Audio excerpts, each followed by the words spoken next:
I'm David Oliver, and I have stage 4 terminal cancer. And Debbie and I have been producing videos to teach others and hopefully help others understand this cunning, baffling disease. And it's been a year, Debbie, since my last chemotherapy treatment, my recovery from that.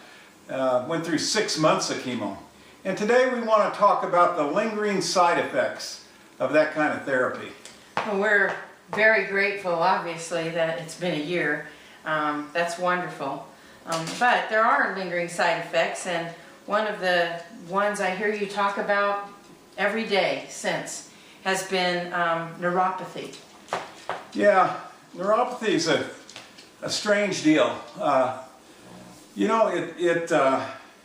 It's like walking, imagine yourself with a wooden sandal, a solid wooden sandal and a layer of sand between the sandal and your foot.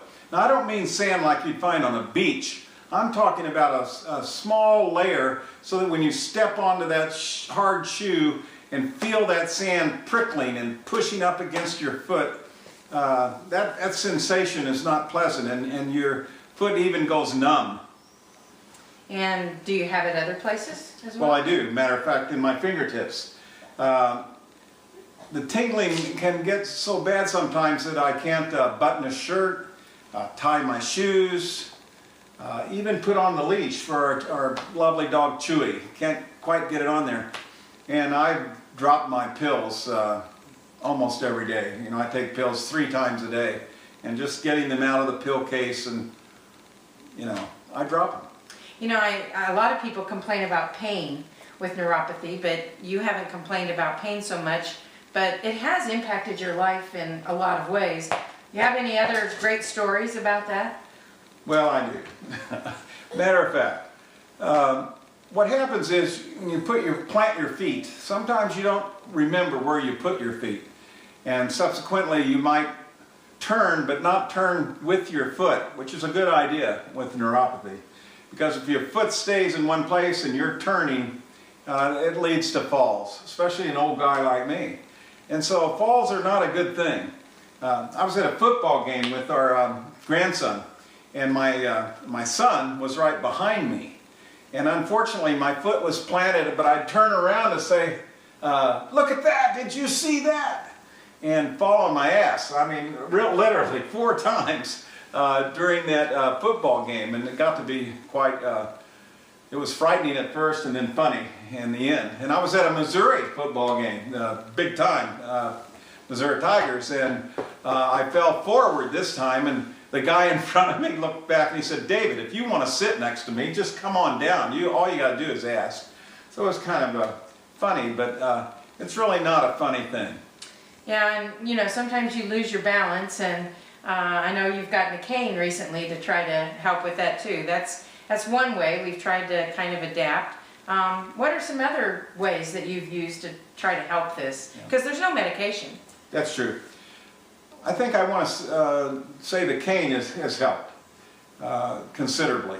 And so I really urge people to not worry about being vain and, You call it a walking companion and give it a name, actually. Walking companion, that's right. I name all my canes. But I've tried acupuncture. A lot of my colleagues and others said, well, I don't know, David.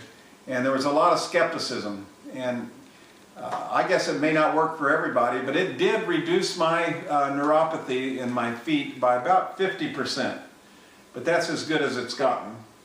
And you have to continue to get it every 3 months in order for it to work. Absolutely, and it's so expensive. It's $60 to $100 a treatment. No insurance for that. That's right. No insurance is going to cover it, and it's really prohibitive. Our children, I just had a birthday, and they gave me a certificate for one acupuncture treatment, but I will use it. But there's another alternative therapy that I'm kind of interested in. I learned about it in Lexington, Kentucky, at the University of Kentucky at the Marquis Cancer Center there. Delightful lady, Jennifer Bradley, explained to me how Jin Shin Jiu-Jitsu works, and I probably mispronounced that last part, and I'm sorry, Jennifer. But it relies on 52 pressure points along the body, and it's kind of like acupuncture, but without needles, which is a good thing. That sounds good. But more than anything, it's a self-help program, and you can teach yourself how to use these pressure points to relieve, she claims possibly neuropathy and fatigue and nausea and pain. That's one of the things we're going to be working on in the next month, to see if we can learn that and see how that works. It's really too bad you have to search for these things yourself, because you know, the doctors really don't have much to tell you about what you can do. Yeah, we've kind of had similar issues around fatigue and cramps, but by far I think the neuropathy has been the biggest issue that we've had to face. So what's the prognosis for neuropathy? Did they give you any idea? Oh, sure. They said, David, it could go away in 6 months. It hasn't? No, or it could be with you forever. That's pretty good. That's quite a prognosis, 6 months or forever. So, you know, we just move along trying to find a solution. There's only one thing I know. What's that? I'm all for my Missouri Tigers.